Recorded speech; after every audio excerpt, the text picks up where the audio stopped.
Hello and welcome to Vistas Learning, which provide quality education for all. So if you want quality education, please stay connected with us. बच्चों, आज हम पढ़ने जा रहे हैं राष्ट्र कवि रामधारी सिंह दिनकर के द्वारा रचित कविता गीत अगीत। हम इस कविता पर जाएं, इससे पहले जरूरी है कि इस महान कवि के बारे में जान लें। हिंदी साहित्य के इतिहास में जब हम कुछ विशेष नामों की चर्चा करेंगे, कुछ विशेष कवियों की, विशेष लेखकों की, उनमें अगर ये नाम नहीं आता तो वो जो नामों की जो सारणी है वो अधूरी रह जाएगी। उस लिस्ट में अगर इनका नाम ना हो तो वो लिस्ट अधूरी है। क्यों? क्योंकि हिंदी साहित्य को इस कवि ने बहुत कुछ दिया है। इतनी सुंदर सुंदर कविताएं, इतनी सुंदर सुंदर रचनाएं। अभी आपकी वो उम्र भी नहीं है या अभी आपके ऊपर सिलेबस का बहुत भार है, इसलिए आप सिलेबस तक सीमित रह पाते हैं। लेकिन फ्यूचर में जब आपको मौका मिले तो आप रामधारी सिंह दिनकर को जरूर पढ़ें।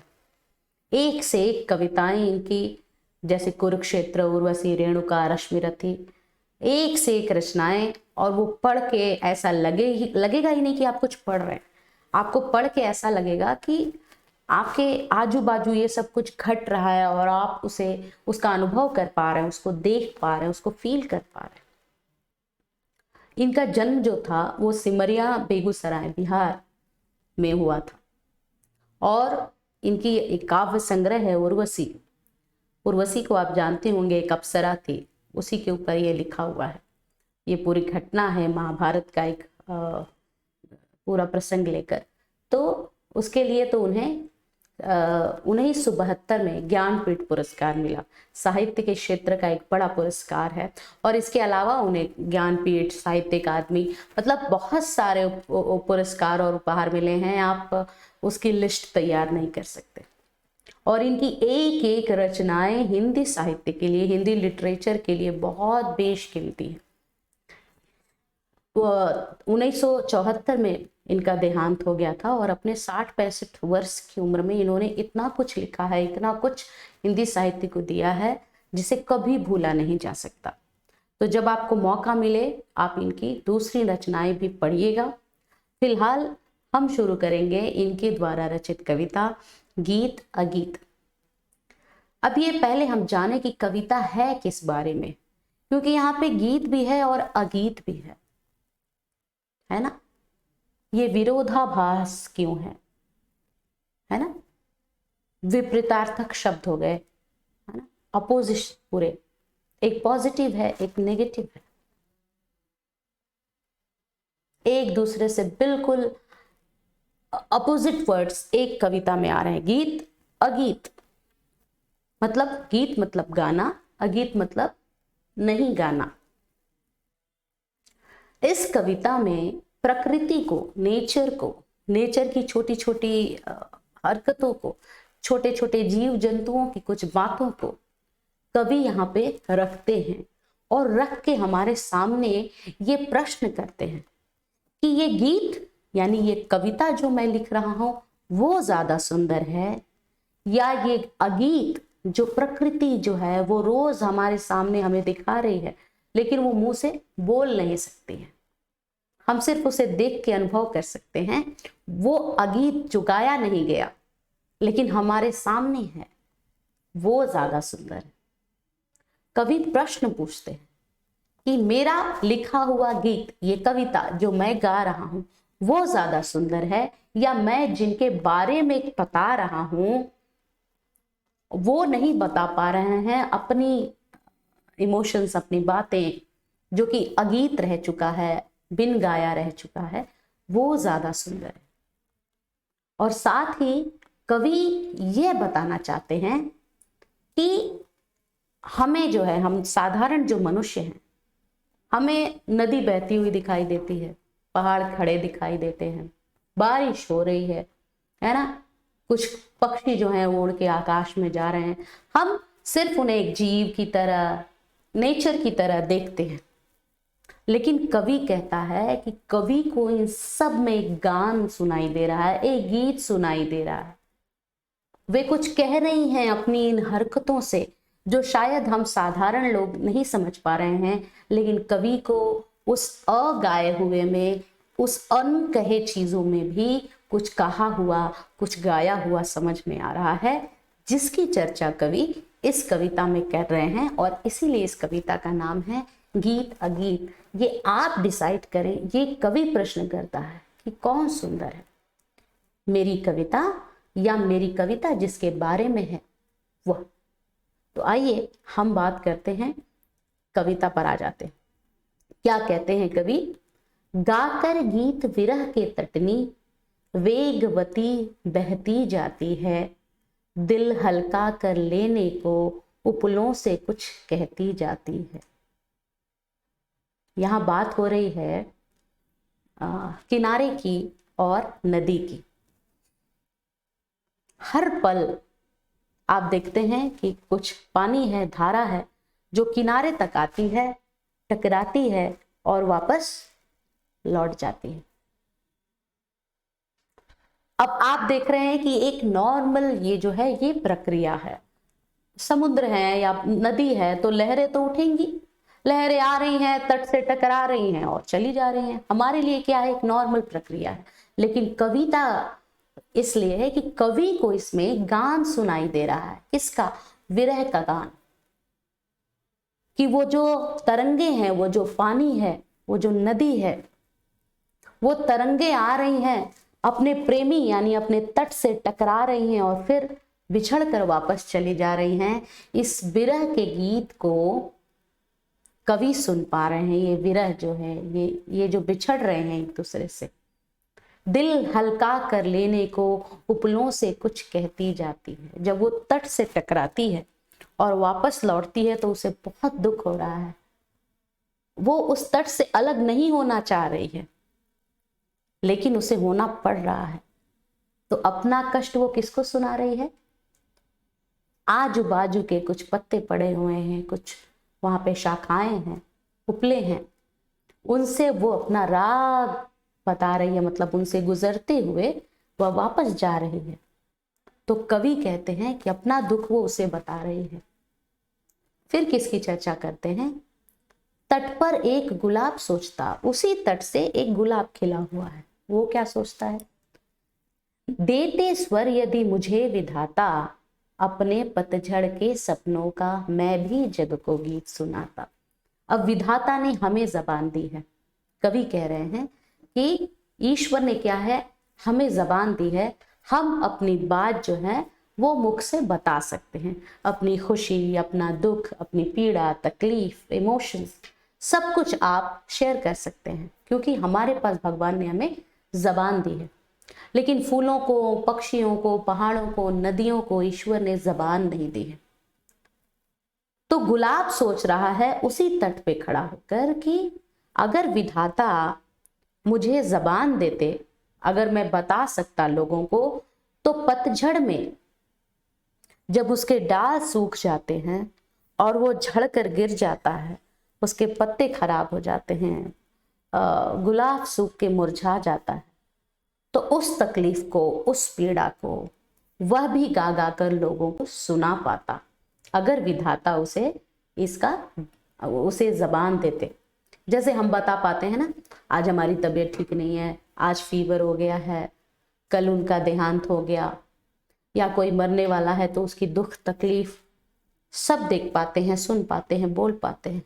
लेकिन क्या हम फील कर पाते हैं कि ये पौधे, ये फूल, ये नदियां सब तो जीव हैं, सब में जान है, तो क्या है, इनके तकलीफ को सुन पा रहे हैं कवि? हम नहीं सुन पा रहे हैं।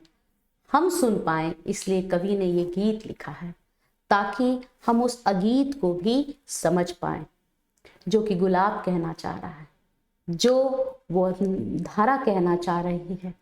आगे क्या कहते हैं कवि? गा गा कर बह रही निर्झरी, पाटल मूक खड़ा तट पर है, गीत अगीत कौन सुंदर है। निर्झरी, झरना क्या हो रही है? पहाड़ों से फूट फूट कर गिर रही है। गिरती जा रही है, गिरती जा रही है।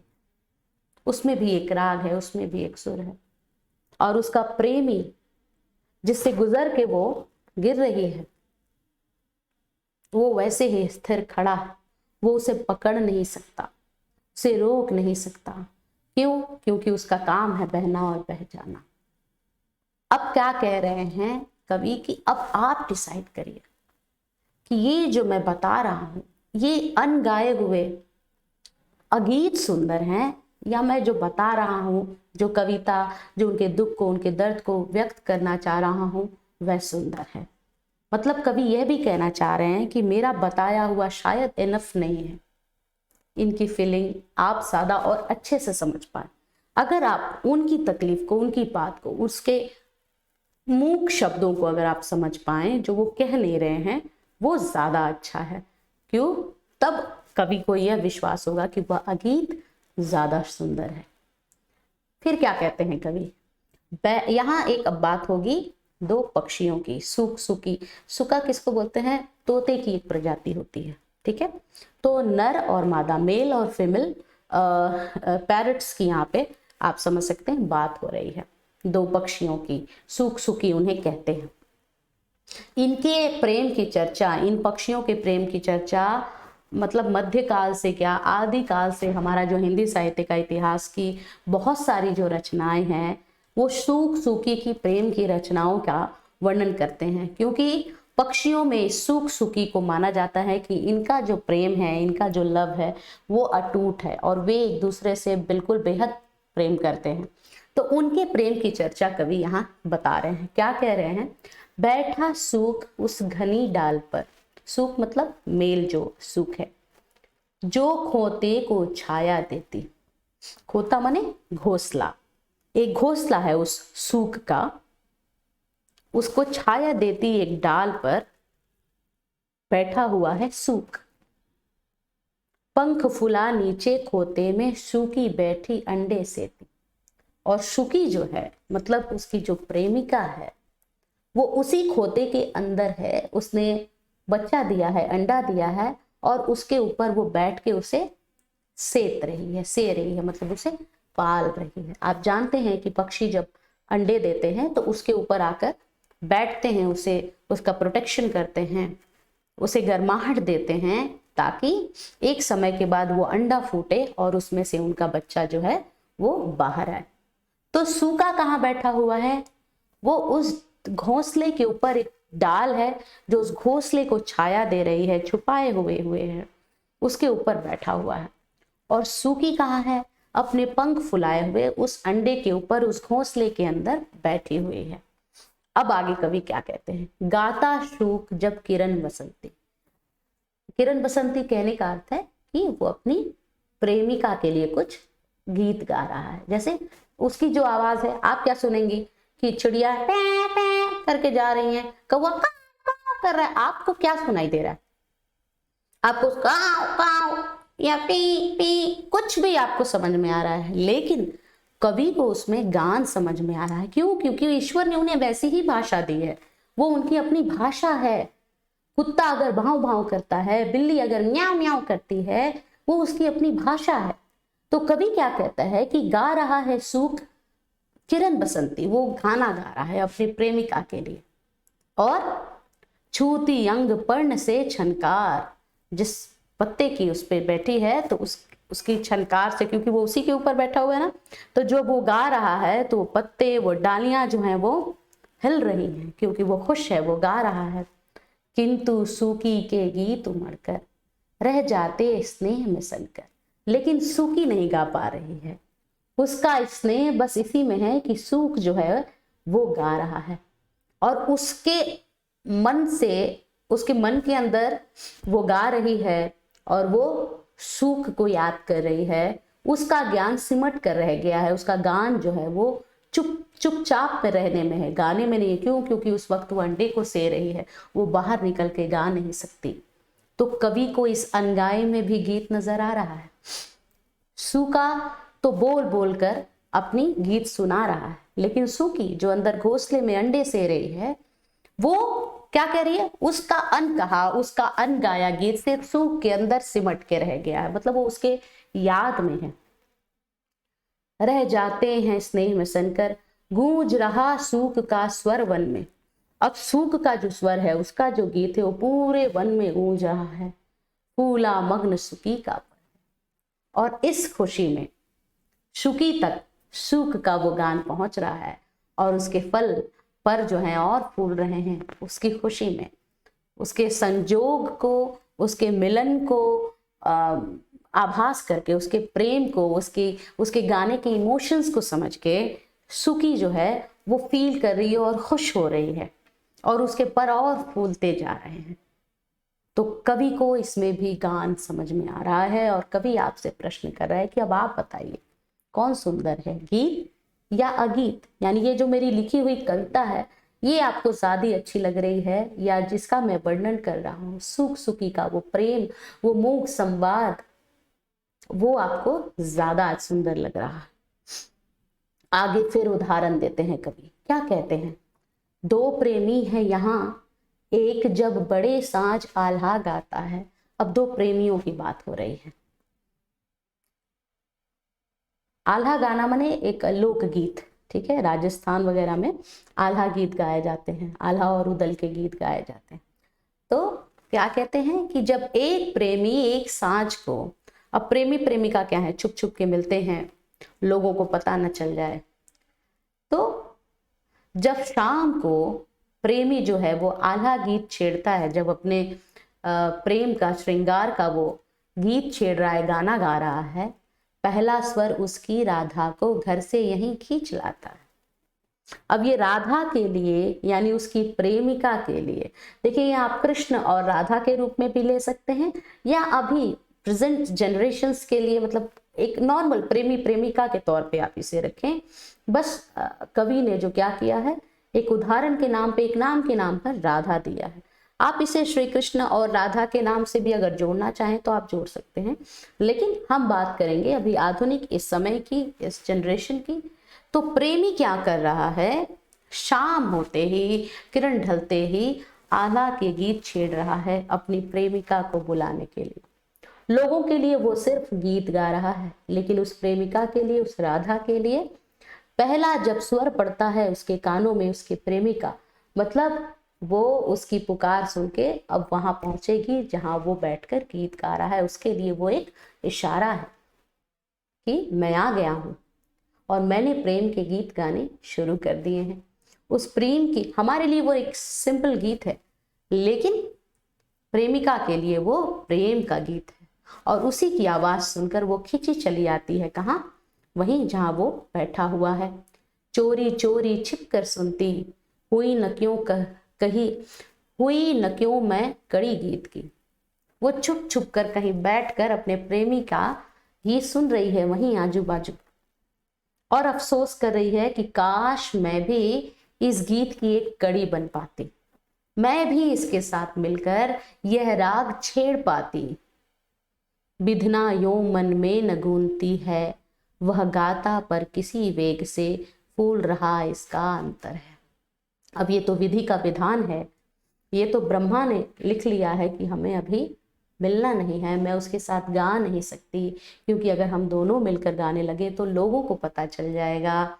लेकिन उसकी गान को सुनकर, प्रेमी के गान को सुनकर प्रेमिका जो है वो मग्न हो गई है, फूले नहीं समा रही है, उसका हृदय जो है वो प्रेम से भर गया है, खुशी से भर गया है, और उसके अंतर में सिर्फ और सिर्फ उसके प्रेमी के प्रति प्रेम है। भले वो गा नहीं पा रही है, लेकिन उसका राग इसके और आग में, मतलब प्रेमी जो गा रहा है और प्रेमिका जो गाना चाह कर भी नहीं गा पा रही है, ये दोनों ही मिलकर एक हो गए हैं। तो अब आप बताइए कि इस प्रेमी और प्रेमिका का मूक अमूक संवाद ज्यादा सुंदर है, उस सूख और सूखी का मूक अमूक गीत सुंदर है, उस तटनी तरुवर कमल और पौधे का दुख और विरह जो है वो ज्यादा सुंदर है, या मेरा ये गीत, मेरी ये कविता ज्यादा सुंदर है? और इसी प्रश्न के साथ कवि जो है अपनी कविता का को समाप्त करते हैं और ये हम पर छोड़ देते हैं कि प्रकृति के इस नग छोटे छोटे जीव जंतुओं के प्रकृति की जो भाषा है, उनकी जो अपनी भाषा है, अगर वे अपनी भाषा में कुछ कह रहे हैं तो हमें उनकी फीलिंग्स को समझना चाहिए कि वे भी एक जीव हैं। ईश्वर ने हमें ज़बान दी है तो उन्हें दूसरे तरह की ज़बान दी है और वो अपनी ज़बान में कुछ कुछ कहते हैं, हमें ज़रूरत है उसे समझने की, जैसे कवि समझ रहे हैं। आशा करती हूँ आपको ये कविता गीत अगीत बहुत अच्छे से समझ में आ गई होगी।